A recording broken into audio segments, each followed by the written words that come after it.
In this video, we'll see how to create different types of reports. Now, there are multiple types of reports which you can create in Rational Dose Next Generation.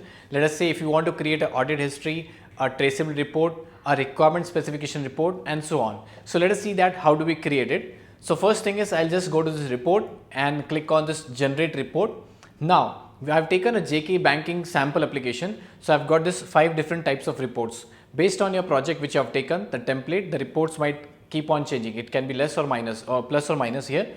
So now first thing is I'll take about the audit history. Suppose if I want the changes made to particular document, I want that history about it. So I can select this audit history and I can click on this next. So it says which document, which artifact do you want the history. So I'll just click on this add. Once I click on add, it says what is the artifact you want. So I'll select some artifact. Let's say I'll go to this folder, any folder I can go. I can select this features, and inside this features I have multiple artifacts. So why not I select multiple artifacts, because I want history of those all of them. So I'll select by control click. Yeah, let's say I've selected 6 different artifacts. Now I want audit history about all this. I'll just click on this OK button, and once I click on OK button, I have all these artifacts. If you still think you want to add or remove, you can select this options. After that, we'll go to this third step. There are total 5 steps. What is the name of the artifact? So I'll give the name of the artifact as HSBC audit history report. Audit history report. And if you want, you can append date and time. What is the format of the report do you want? A PDF, a Word format, and so other formats also. So I'll select this Adobe PDF. The formatting should be generalized report, would be sophisticated formatting. And if you want, you can add some details like the author name, the company name, and some few details. So I'll just add here the author name. I'll type the author name here as Pavan Lalwani. I'll add the company name as tutorialspoint.com. Tutorialspoint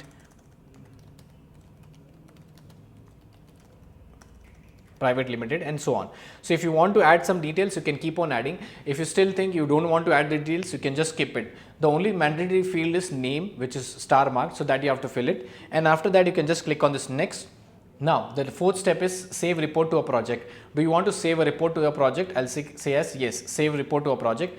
Yeah, I'll save this to a project, that is HSBC Bank. The artifact type would be whatever you select. Let's say I'll select as some type I have to select, let's say vision artifact.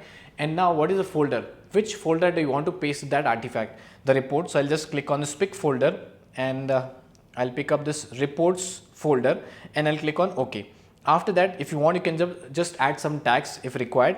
And the last step is you have to just click on next, click on finish. So this way a report will be generated. Since there are 5 documents, so it should take some time.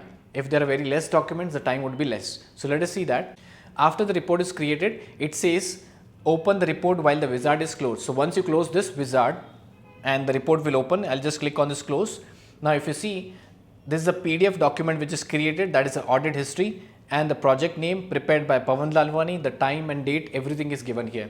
So if you keep on scrolling, this document is about the audit history of different artifacts. So that is the index page, table of contents, automatically it has created. Now if you observe here, organizations can apply, and what are the activities? Changes by admin. If I keep on scrolling, it says again changes by done. So at any point of time, I'll just scroll down. Yeah. So you can see that is the details organization can apply. That's the artifact. These are the details about that artifact, the type, the project, the created on. And if you want to see the changes, you can see changes by Pavan L, changes by admin. What are the changes done by admin? These are the changes. So if you keep on scrolling, you will get changes about all the artifacts, whatever you have selected. Now, if I go back to the index, now if I directly want to jump onto some artifact, what are the changes made? For example, this one, changes made by admin on September. So if I click on that link, automatically it will navigate to that particular page. Let's say this page is number 9. So this way you can easily navigate. So hyperlinking is properly and in a smart way done into reports. So that is one example of creating reports, that is audit history. So I hope you are able to understand how to create reports for audit history, and that's all for this video.